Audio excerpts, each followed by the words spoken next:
Hello, students. Welcome to part 20 of our current affairs series. And in this video, we will be focusing on the following topics.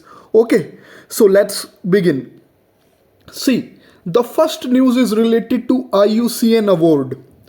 Kaziranga director becomes first Indian to receive IUCN award for innovation in national parks. Okay so IUCN award जो दिया गया है वो इस बार सोनाली घोष को दिया गया है जो फर्स्ट इंडियन बन गई हैं टू रिसीव दिस अवार्ड। आज से पहले किसी भी इंडियन को IUCN अवार्ड नहीं मिला था। Sonali Ghosh is a director of Kaziranga national park and tiger reserve and she has become the first Indian to receive an international award for innovation in national parks and protected areas sustainability. यानी कि आपको ये ध्यान रखना है कि वो फर्स्ट इंडियन है Sonali Ghosh, as well as इनको कौन सी कैटेगरी में मिला है, category for innovation in national parks and protected areas. यानी नेशनल पार्क्स और प्रोटेक्टेड एरियाज जो है ना उनके संरक्षण के लिए इन्होंने काफ़ी काम किया है, इसलिए इन्हें ये अवार्ड दिया गया है IUCN अवार्ड। ओके, अब इस अवार्ड का एग्जैक्ट नेम क्या है? The name of the award is Kenton R Miller award and this award is constituted by WCPA, world commission on protected Areas. ये World commission on protected areas जो है ना, it is one of the commissions of IUCN। Like जैसे ये आपका IUCN है, International Union for Conservation of Nature, तो इसकी काफ़ी कमीशंस हैं, तो उसमें से एक कमीशन है WCPA, world commission on protected areas. तो this commission has bestowed this Kenton R Miller award also called as IUCN award on Sonali Ghosh. इनको सम्मान दिया है इससे। अब जो ये WCPA है, it is one of 6 technical commissions of IUCN and it was established in the year 1948 with what purpose? To the conservation of nature and sustainable use of natural resources। ये जो WCPA एस्टेब्लिश की गई थी 1948 में, ये इसका mandate है कि ये नेचर को कंजर्व करेगी एज वेल एज इंश्योर करेगी दैट जो नेचुरल रिसोर्सेज हैं उनका यूज सस्टेनेबल तरीके से हो। ओके, सो आपको ये भी याद रखना है दैट WCPA एक कन्वेंशन है, एक कमीशन है जो 1948 में एस्टेब्लिश की गई थी। नाउ WCPA का मैंडेट क्या है वो देखते हैं। See, WCPA specializes in protected area governance, management and policy, supporting the creation and effective management of protected areas globally, including national parks, reserves, marine protected areas। ये मैंडेट भी आप याद रख लेंगे कि जो world commission on protected areas है, इसका मेन मकसद है कि जैसे नेशनल पार्क हो गए, आपके टाइगर रिजर्व्स हो गए, मैरीन प्रोटेक्टेड एरियाज हो गए, वहाँ उनको कैसे मैनेज करना है सो दैट वो सर्वाइव करें in this age of climate change. अब जो ये Kenton R Miller award Sonali Ghosh को दिया गया है, ये अवार्ड कब एस्टेब्लिश किया गया था? It was established in the year 2006 और उनको दिया गया ये अवार्ड किन किन को दिया जाता है, किस किस कैटेगरी में? Innovation in national park and protected area sustainability. ये अवार्ड जो दिया जाता है ना, जैसा कि हमने ऊपर भी देखा है कि जब आप नेशनल पार्क या कोई प्रोटेक्टेड एरिया है उसको कंजर्व करने के लिए सिग्निफिकेंट अटेम्प्ट्स करते हैं, है ना, और वो सक्सेसफुल होते हैं, इस कैटेगरी में आपको ये दिया जाता है। And now it is important, ये फैक्ट आपको याद रखना बहुत जरूरी है that this award is presented every 2 years by IUCN WCPA। हर 2 साल में दिया जाता है। ओके, UPSC आपको स्टेटमेंट में लिख देगा that this award is given annually और given in once a decade, but no, this award is a biennial award, it is presented every 2 years, हर 2 साल में दिया जाता है। ओके, अब जैसे कि हमने यहाँ देखा कि जो IUCN है ना, ये एक कमीशन है, सॉरी WCPA जो है ये IUCN की एक कमीशन है। तो it is important to know कि IUCN की अदर कौन कौन सी कमीशंस हैं। तो IUCN की कुछ कमीशंस हैं जिनमें से एक है commission on ecosystem management, other one is commission on education and communication, the third one is communication on environment, economic and social policy, the fourth one is species survival commission and the fifth one is world commission on environment law and the sixth one is world commission on protected areas. और ये जो world commission on protected areas है ना, इसी ने ये Canton are Miller award दिया है सोनाली घोष को, जो कि फर्स्ट इंडियन बन गई हैं टू रिसीव दिस अवार्ड।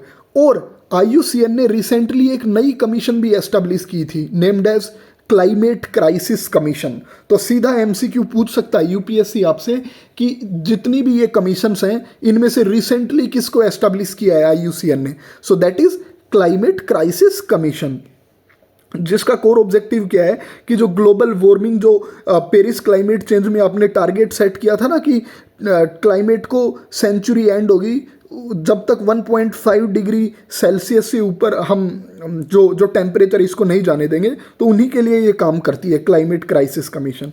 तो आपको IUCN की जितनी भी कमीशन हैं इनका मैंडेट एज वेल एज इनका कोर ऑब्जेक्टिव क्या है ये सब याद होना चाहिए। ओके, मैंने PDF में लगा दिया है, ये यहाँ पे इनकी ऑफिशियल वेबसाइट से आप PDF डाउनलोड कर सकते हैं मेरे टेलीग्राम ग्रुप से, and link of the group is in the description. Now moving on the next news that is related to elephant census. See, ये जो न्यूज़ थी ये डाउन टू अर्थ मैगजीन में थी। India has 22,446 elephants. तो India के अंदर इतने एलिफेंट्स बचे हैं, तो देखते हैं कौन कौन से रीजन में कहाँ कहाँ सर्वे किया गया है। जो वेस्टर्न घाट्स है ना इंडिया में, they harbour largest number of elephants in India. India के अंदर सबसे ज़्यादा हाथी, आपको जैसे ये इंडिया है तो ये हमारे वेस्टर्न घाट्स जो है ना यहाँ, वहाँ पे सबसे ज़्यादा हाथी देखने को मिलेंगे। Now it is important to know कि इंडिया के कौन कौन से स्टेट में सबसे ज़्यादा एलिफेंट हैं। So Karnataka tops the rank with 6,013 elephants, and second rank is secured by Tamil Nadu with 3,136 elephants, and third rank is attained by Kerala with 2,785 elephants.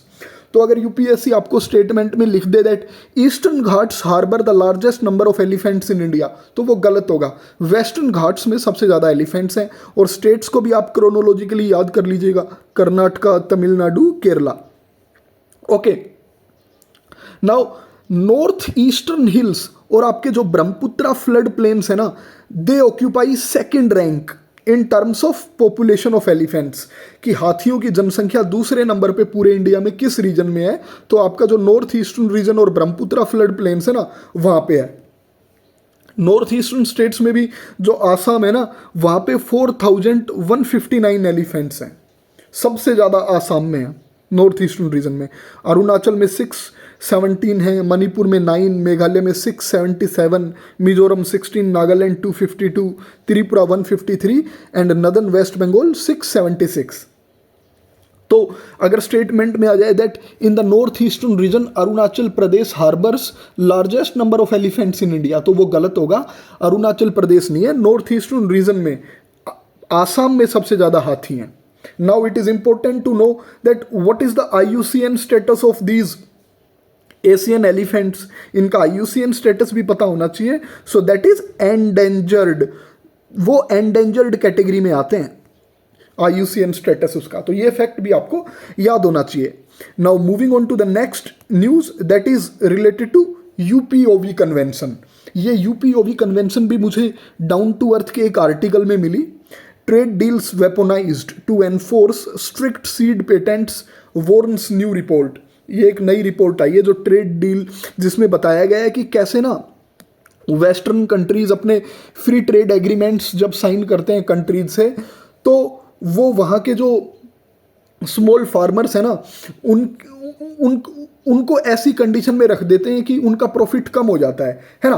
तो जानते हैं कि ये UPOV कन्वेंशन क्या है and how it is proving detrimental for small farmers. UPOV convention stands for the international convention for the protection of new varieties of plants. ये जो UPOV convention है ये एक इंटरनेशनल कन्वेंशन है जिसका क्या ऑब्जेक्टिव है कि जो प्लांट्स की न्यू वेराइटीज है ना उनको प्रोटेक्ट करना। This convention was adopted in the year 1961 in Paris. Now this date is also important, है ना, और इसको UPOV बोला जाता है। And it is an intergovernmental organization। जो ये UPOV है ना, it's an intergovernmental organization, different countries इसके members हैं। Okay, now headquarters कहाँ पे हैं UPOV कन्वेंशन के? They are in Geneva, Switzerland. Okay, तो ये सारे फैक्ट आपको याद रखने हैं। नाउ पर्पस क्या है यूपीओवी कन्वेंशन का? The purpose is encourage the development of new plant varieties by granting plant breeders intellectual property rights. जो प्लांट ब्रीडर्स होते हैं ना, प्लांट ब्रीडर्स कौन है? जो नए नए बीजों का निजात करते हैं, नए नए बीज बनाते हैं साइंटिफिक टेक्निक्स का यूज करके। तो वो जब नया सीड बना लेते हैं ना, तो उस सीड को कॉपीराइट ले लेते हैं, उस पर वो ना इंटेलेक्चुअल प्रॉपर्टी राइट सिक्योर कर लेते हैं कि उन सीड्स को जिसने बनाया है वही यूज करेगा। तो इससे नुकसान क्या हो रहा है? स्मॉल फार्मर्स काफ़ी नुकसान में हैं, जिनको खुद उन सीड्स को यूज़ करते हैं ना, तो अब वो नहीं कर पाएंगे। तो इसलिए इस यूपीओवी कन्वेंशन को ना थोड़ा सा मतलब it is considered as antithetical, it is considered as anti to small farmers, है ना, it is anti to small farmers. तो ये याद रखना है आपको। जब प्लांट ब्रीडर्स नई वेराइटीज़ बना लेते हैं ना प्लांट्स की जेनेटिक टेक्निक्स के जरिए, तो उनका एक्सक्लूसिव राइट हो जाता है कि जब ये वैरायटी हमने डेवलप की है तो इसका कॉमर्शियल यूज हम ही करेंगे, है ना। तो इसी से तो स्मॉल फार्मर्स का नुकसान हो जाता है कि अब वो यूज नहीं कर पाएंगे इसको कॉमर्शियल स्केल पे, चाहे उन्हें खुद नॉलेज हो इस चीज की कि ये सीड इन्होंने कैसे बनाया है। तो आपको मेन चीज इसका कोर ऑब्जेक्टिव क्या है यूपीओवी कन्वेंशन का, ये कहाँ इसके हेडक्वार्टर्स हैं, कब एस्टेब्लिश की गई थी, ये पता होना चाहिए। नाउ इंडिया के बारे में जानते हैं। That is India a member of UPOV? So no, India is not a member of this convention. देखिए, इंडिया एक बहुत ही बड़ी एग्रेरियन इकोनॉमी है, एग्रीकल्चर बेस्ड कंट्री है ये, है ना। तो फिर आपको इंपॉर्टेंट हो जाता है ये फैक्ट याद रखना that India is not a member of UPOV. तो इंडिया ने फिर क्या किया हुआ है जो ब्रीडर्स हैं उनके राइट्स को सिक्योर करने के लिए? So India has enforced protection of plant varieties and farmers rights act 2001 which balances breeders rights and farmers right more equitably than UPOV 1991। जो ये यूपीओवी है ना, ये तो बिल्कुल स्मॉल फार्मर्स को यूज ही नहीं करने देता उन सीड्स को जिनको ब्रीडर्स ने जेनेटिक टेक्निक से बनाया है। बट इंडिया ने कहा कि भाई ये यूपीओवी कन्वेंशन हमारे फार्मर्स के लिए नुकसानदायक है। अब हमारे देश में जो छोटे मोटे किसान हैं अपनी इंडिजीनियस नॉलेज से वो ना सीड्स बना लेते हैं, वो कॉमर्शियली उनको सिक्योर नहीं कर पाते, तो इसमें उनकी गलती थोड़ी है। तो इंडिया ने ये कानून बना दिया जिसमें ना इंडिया ने किसानों के अधिकारों को भी बचा के रखा कि आप भी सीड यूज कर सकते हो, एज वेल एज जो प्लांट वेराइटीज जो डेवलप की जाती हैं जेनेटिकली ब्रीडर्स द्वारा उनको भी प्रोटेक्शन दे देता है। तो इंडिया ने एक बैलेंस अचीव कर लिया है। So India is not a member of UPOV, ये आप ध्यान रखेंगे। ओके, बहुत ही इंपॉर्टेंट न्यूज थी ये। Now moving on to the next news, that is dugongs और सी काउज। सी, ये कुछ मैरीन एनिमल्स हैं, आप इनके बारे में नॉलेज रखेंगे तो बहुत अच्छा है। प्रीलिम्स में हाई प्रोबेबिलिटी है कि पूछ लिए जाएं। Long term survival of dugongs in Gulf of Kutch and Andaman uncertain challenging. IUCN का जो रिसेंट समिट हुआ था ना अबू धाबी में, उसमें बताया गया था कि जो ये ड्यूगोंग्स है ना इंडिया के इस रीजन में, इनको काफ़ी चैलेंजेस फेस करने पड़ रहे हैं। तो आइए जानते हैं ये ड्यूगोंग्स को ना the sea cows of the ocean, समुंदर सी काउज भी बोला जाता है इनको। Okay, their scientific name is dugong and IUCN status is vulnerable. तो आप याद रखेंगे। ओके, अब इंडिया में ये कहाँ मिलते हैं? Gulf of Mannar, Palk Bay, Gulf of Kutch, Andaman and Nicobar islands. तो ये रीजन तो आपको याद होने चाहिए। यूपीएससी आपको ऑप्शंस में डायरेक्टली पूछ सकता है that at which amongst the following places dugongs are found. तो ये नाम दे देगा और फिर बोलेगा 1 ओनली, 2 एंड 3 ओनली या ऑल, है ना।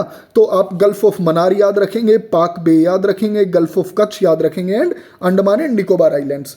अब इनका लीगल स्टेटस देखें तो Indian Wild Life Protection Act के शेड्यूल 1 में आती हैं ये ड्यूगोंग्स, यानी they have been granted highest protection. UPSC अगर स्टेटमेंट में लिख दे that these are mentioned in schedule 2 तो वो गलत होगा। अपने दिमाग को दौड़ाते रहिए आप कि वो कैसे एमसीक्यू फ्रेम करता है। तो these are mentioned in schedule 1, इनको हाईएस्ट प्रोटेक्शन हासिल है ड्यूगोंग्स को। Okay, now it is also important कि इंडिया का जो पहला ड्यूगोंग कंजर्वेशन रिजर्व है वो कहाँ पे आ रहा है। इट इज़ कमिंग इन पाक बे, तमिलनाडु। तो तमिलनाडु की जो पाक बे है ना, हमारा जो इंडिया है ये इधर श्रीलंका है और ये पाक बे और पाक स्ट्रेट बोलते हैं इस रीजन को। तो यहाँ पे इंडिया ने अपना पहला ड्यूगोंग कंजर्वेशन रिजर्व एस्टैब्लिश किया है। अब देखिए यूपीएससी स्टेटमेंट में लिख देगा कि अंडमान एंड निकोबार आइलैंड्स में किया है या गल्फ ऑफ कच्छ में किया है या गल्फ ऑफ मन्नार में किया है। नो, पाक बे में किया है। तो ये भी याद रखना है आपको। Now moving on to the next news, that is chess gets 4th world championship and a new fast classical format. देखिए जो चेस टूर्नामेंट है ना उसके अंदर अब एक नई चैंपियनशिप इंट्रोड्यूस कर दी गई है। ओके, तो ये जानते हैं 2023 2024 दोनों साल यूपीएससी ने चेस के ऊपर क्वेश्चन पूछा है। 2025 में भी शायद पता नहीं कोई स्पोर्ट्स से रिलेटेड क्वेश्चन था। तो हमें ना एक स्पोर्ट्स की जो न्यूज़ हैं they are also important for us. So देखते हैं क्या है। Global chess governing body FIDE FIDE, इन्होंने एक नया टूर्नामेंट इंट्रोड्यूस कर दिया है चेस के अंदर। किसके साथ मिलके? नॉर्वे चेस की जो गवर्निंग बॉडी है ना, नॉर्वे चेस, इनके साथ मिलके कि एक नई वर्ल्ड चैंपियनशिप होगी अब से चेस में, जिसका नाम रखा गया है total chess world championship tour. Total chess world championship tour. And ये चैंपियनशिप जो होगी ये कब स्टार्ट होगी? 2027 से शुरू कर दिया जाएगा इसको। देखिए तो अभी तक ऑलरेडी ना चेस की 3 चैंपियनशिप हैं। क्लासिकल वर्ल्ड चैंपियनशिप जो हर 2 साल में होती है, रैपिड वर्ल्ड चैंपियनशिप हर एवरी ईयर होती है, blitz world championship it is also an annual event, ये भी हर साल होती है। लेकिन जो वर्ल्ड कंबाइंड चैंपियनशिप होगी जिसका नाम रखा गया है टोटल चेस वर्ल्ड चैंपियनशिप, ये जो होगी ना, ये इसमें कई इवेंट्स ऑर्गेनाइज किए जाएंगे। कितने इवेंट्स होंगे टोटल? ये जो टूर होगा इसका it will feature 4 events annually. हर साल 4 इवेंट्स होंगे, 3 प्रिलिमिनरी इवेंट्स एंड 1 फाइनल जो 2027 से शुरू कर दी जाएगी। ओके, तो आपको ये याद रखना है कि ये जो वर्ल्ड टोटल चेस चैंपियनशिप आई है ना, इसने इन तीनों को रिप्लेस नहीं किया है। रिप्लेस नहीं किया है, ये अपने आप में एक अलग है। अगर स्टेटमेंट में यूपीएससी दे दे कि टोटल वर्ल्ड चेस चैंपियनशिप जो नई आई है उसने ओल्डर वर्जन्स को रिप्लेस कर दिया है, no, it is an addition to the older version, not a replacement of the existing championship. Okay, अब ये इसका फायदा क्या होगा? देखिए अभी तक आप अलग अलग जो जैसे टूर्नामेंट्स थे ना चेस के, जैसे क्लासिकल, रैपिड, ब्लिज, उनमें अलग अलग चैंपियन बनते थे। यहाँ पे क्या है, एक कंबाइंड चैंपियन होगा, यूनिफाइड चैंपियनशिप होगी जो तीनों सारे फॉर्मेट टेस्ट कर लेगी चेस के। इसमें क्लासिकल भी टेस्ट हो जाएगा, है ना, आपका ब्लिज राउंड भी टेस्ट हो जाएगा, आपका रैपिड राउंड भी टेस्ट हो जाएगा। ओके, तो आपको पता लग जाएगा कि बेस्ट ऑलराउंड प्लेयर कौन सा है तीनों फॉर्मेट में। ये तीनों तो रहेंगे ही रहेंगे, but world total chess championship में आपको बेस्ट ऑफ द ऑल पता लग जाएगा कि सबसे बेस्ट कौन है। ओके, अब हर साल आपको ये याद रखना है कि ये जो वर्ल्ड टोटल चेस चैंपियनशिप है इसके 4 इवेंट्स होंगे हर साल, यानी हर साल इसका विनर आपको देखने को मिलेगा। अब इसमें क्वालिफायर्स कौन होंगे? जो पहली 3 स्टेजेस होंगे ना उसमें तो 24 लोग जाएंगे और फाइनल में टॉप 4 लोग पहुंचेंगे। And as we have seen कि ये जो स्टेज है ये तो कॉम्प्लीमेंट करती है क्लासिकल, रैपिड और ब्लिज वर्ल्ड चैंपियनशिप है ना, उनको रिप्लेस नहीं करती है। और जो नई चैंपियनशिप है इसको ऑर्गेनाइज कौन कर रहा है? Norway chess and FIDE partnership. ये जो ग्रुपिंग है ना, फिडे, फाइड, जैसे भी आप इसको बोलें, ये इसके ऑर्गेनाइजर्स होंगे। ओके, तो आई होप कि आपको बहुत ही इंपॉर्टेंट पता चला होगा, बहुत ही इंपॉर्टेंट फैक्ट्स पता चले होंगे इस न्यूज से। Now moving on to the next news titled as Indonesia's nickel strategy, downstreaming and development। देखिए ORF वेबसाइट के ऊपर एक आर्टिकल था रिसेंटली जिसमें ना काफ़ी फैक्ट्स थे निकल को लेके। एंड वी ऑल नो कि जो ये मिनरल्स हैं, है ना, मेटल्स हैं, रेयर अर्थ एलिमेंट्स हैं, ये यूपीएससी के फेवरेट टॉपिक हैं, इन पे MCQ ऑलरेडी आ चुका है। तो हम जान लेते हैं इस आर्टिकल के बेसिस पे जो इंपॉर्टेंट मेरे को मिला कि पूरे वर्ल्ड में टॉप 3 निकल प्रोड्यूसर्स कौन है। सो इंडोनेशिया जो है ना, it is the world's largest nickel producer. World का सबसे बड़ा निकल प्रोड्यूसर इंडोनेशिया है, and second rank is secured by Philippines. Philippines is the second largest producer of nickel, and third place is secured by Russia, है ना. तो आप याद रखेंगे IPR प्रोडक्शन के टर्म में इंडोनेशिया, फिलीपींस और रसिया टॉप 3 हैं. ओके, अब देखते हैं कि निकल रिजर्व्स कहाँ पे ज़्यादा हैं. तो again Indonesia occupies the top rank. दुनिया में जितना भी निकल है ना, 42% of the nickel reserves are in Indonesia. Indonesia के पास एक तरीके से दबदबा है निकल में. दुनिया का 42% निकल इंडोनेशिया के पास है. Second rank is occupied by Australia, 18% of global reserves. Third rank is occupied by Brazil, 16 million tons of nickel reserves, and fourth is Russia. तो देखिए, आपको कंफ्यूज नहीं होना है. यहां जो टॉप 3 की बात की गई है वो है कि प्रोड्यूस कौन कर रहा है. यहां रिजर्व किसके पास है, खदान किसके पास ज़्यादा है, तो वो है Indonesia, Australia, Brazil and Russia. तो देख सकते हैं आप, प्रोडक्शन में जो फिलीपींस सेकंड है वो रिजर्व्स के मामले में टॉप 4 में है ही नहीं. तो ये जो फैक्ट्स थे मेरे को इस आर्टिकल से मिले, इनको आप याद रख लीजिएगा, बहुत ही इंपॉर्टेंट हो जाते हैं. Now moving on to the next news, that is Maitri 2. Indian express में ये आर्टिकल था. डेक्स cleared for Maitri 2, India set to chart new frontiers in Antarctica's icy wilderness. देखिए, इंडिया ने ना काफ़ी रिसर्च स्टेशंस बनाए हुए हैं अंटार्कटिका, आर्कटिक में. तो इंडिया का जो नया रिसर्च स्टेशन आ रहा है ना, उसका नाम है मैत्री 2. इससे पहले मैत्री 1 था जो एस्टेब्लिश किया गया था इन 1960s. ओके, है ना. देखिए, जो ऑपरेशनल बन गया था इंडिया का, जो मैत्री 1 बेस था ना, वो 1989 में ऑपरेशनल हो गया था. ठीक है, मैंने गलत बोल दिया, 1960s, 1989 में. अब जो मैत्री 2 है ना, ये रेडी हो जाएगा बाय जनवरी 2029, और ये क्या होगा, ये इंडिया का 4th रिसर्च बेस होगा अंटार्कटिका के अंदर. अब इंपॉर्टेंट हो जाता है कि जो ये मैत्री 2 है, इसको मैनेज कौन करेगा. आपका national centre for polar and ocean research under the ministry of earth science is the nodal agency responsible for operating and organising missions to Antarctic and Arctic.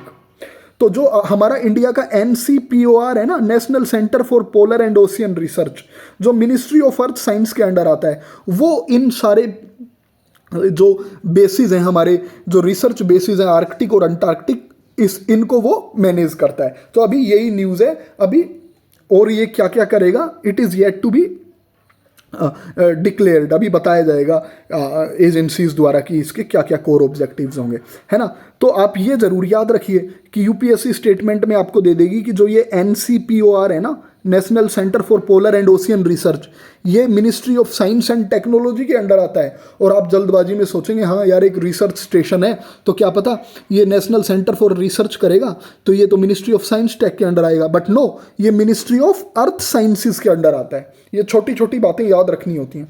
Okay, now next news is related to birth and death rates. Recently civil registration system जो है ना, इन्होंने data release किया है 2023 basis पे. And in this data जो आपको facts याद रखने हैं ना, वो ये याद रखने हैं दैट जो इंडिया के सेक्स रेशियो के टॉप 5 स्टेट्स हैं ना, जहां सेक्स रेशियो सही है, they are Arunachal Pradesh, Nagaland, Goa, Tripura and Ladakh. यानी टॉप 5 स्टेट्स जहां पे सेक्स रेशियो हाईएस्ट है, वो इंडिया के अरुणाचल प्रदेश, नागालैंड, गोवा, त्रिपुरा एंड लद्दाख ये हैं. देखिए, नॉर्थ ईस्टर्न स्टेट्स, टॉप 5 में से 3 तो नॉर्थ ईस्टर्न स्टेट्स हैं, Arunachal Pradesh, Nagaland and Tripura. Okay, and है ना. और आप देखिए, और इन स्टेट्स में काफ़ी ट्राइबल कम्युनिटीज़ भी रहती हैं, एज वेल एज लद्दाख में भी ट्राइब्स रहती हैं. तो हमें इनसे मैसेज भी सीखना चाहिए कि कैसे ना वो डिस्क्रिमिनेशन नहीं करते गर्ल चाइल्ड के साथ. 5 में से 4 तो वही स्टेट हैं जहाँ पे ट्राइब्स काफ़ी हैं, है ना. और आपका फिर गोवा 3rd रैंक पे है ही. तो ये आपको फैक्ट्स याद रखने हैं कि इंडिया में जो सेक्स रेशियो हाईएस्ट कौन से 5 जगह पे है, that is Arunachal, Nagaland, Goa, Tripura and Ladakh. Now ये देखिए, ये जो आप रेड कलर में देख रहे हो ना, ये वो स्टेट्स हैं जो बिलो 5 स्टेट्स हैं जिनकी परफॉर्मेंस काफ़ी पुअर है इन टर्म्स ऑफ सेक्स रेशियो, तो जो लोवेस्ट रैंक है that is occupied bye Jharkhand. Jharkhand में जो सेक्स रेशियो है वो है 899। तो देख लीजिए आप, झारखंड ने हरियाणा को पीछे छोड़ दिया है। हरियाणा नटोरियस था ना अब तक सेक्स रेशियो के टर्म्स में, सब वही याद रखते हैं, but Jharkhand lowest sex ratio है, झारखंड में 899। फिर आता है नाम बिहार का, then comes Telangana, then Maharashtra and then Gujarat. Okay, तो आप याद रखेंगे, ये आप कैसे याद रख लेंगे, इसको आप ऐसे याद मत रख लेना गुजरात महाराष्ट्र तेलंगाना, नो, लोवेस्ट से हाईएस्ट की तरफ जाएंगे तो Jharkhand lowest, then Bihar, then Telangana, then Maharashtra and then Gujarat. JBTMG कुछ ऐसे करके याद, एक्रोनियम। ओके है ना, तो आप ये रख लीजिए। देखिए ये न्यूज़ में भी लिखा हुआ है, the report also said that Jharkhand recorded the lowest sex ratio at birth 899। Okay, और हरियाणा का तो 911 है। सो हरियाणा में जो कंडीशन है वो इन स्टेट से ठीक हो गई है अब। ओके, तो ये फैक्ट्स आपको याद रखने हैं। Now moving on to the next news, that is gold reserves of RBI। मैंने जो ये न्यूज़ है ना, ये अपनी वीडियो, मेरी जो करंट अफेयर्स की वीडियो का पार्ट 12 था और पार्ट 14 था ना, उसमें इनके बारे में बहुत ज़्यादा डिटेल में बता दिया है। बट इस आर्टिकल में जो मेरे को इंपॉर्टेंट फैक्ट मिला ना गोल्ड रिजर्व्स को लेके या गोल्ड को लेके, वो था that India is the world's second largest consumer of gold. India gold का सेकेंड लार्जेस्ट कंज्यूमर है। तो अगर स्टेटमेंट में आ जाए कि India largest consumer of gold है तो वो गलत होगा। अब लार्जेस्ट कंज्यूमर ऑफ गोल्ड कौन है, अगर आपसे पूछ ले सिंपली, या स्टेटमेंट में आ जाए that largest consumer of gold, तो वो कौन है, तो वो होगा चाइना। वर्ल्ड में चाइना सबसे ज़्यादा कंज्यूम कर रहा है गोल्ड अभी, बिल्कुल करंट डेटा के हिसाब से तो। Okay, and India is second largest consumer of gold, है ना। और इस न्यूज़ में क्या था कि इंडिया का जो गोल्ड का जो शेयर है ना फॉरेक्स रिजर्व्स में, वो सबसे ज़्यादा हाई हो चुका है इंडिया का, हाईएस्ट सिंस 1996-1997। हमारा जितना भी फॉरेक्स रिजर्व्स है ना उसका 14.7% तो हम गोल्ड में ही मेंटेन करते हैं। तो ये भी आपको ध्यान रखना है। As well as India second largest consumer है, top place is occupied by China in terms of consumption of gold. So आज के वीडियो में हमने काफ़ी इंपॉर्टेंट फैक्ट्स देखे, है ना, जो आपके प्रीलिम्स के पॉइंट ऑफ व्यू से काफ़ी इंपॉर्टेंट हैं, तो आप इनको याद कर लीजिएगा। नाउ आप मेरे वीडियो को ज़्यादा से ज़्यादा शेयर करिए, लाइक करिए एंड सब्सक्राइब करिए। With this video comes to an end. Thank you students and have a nice day.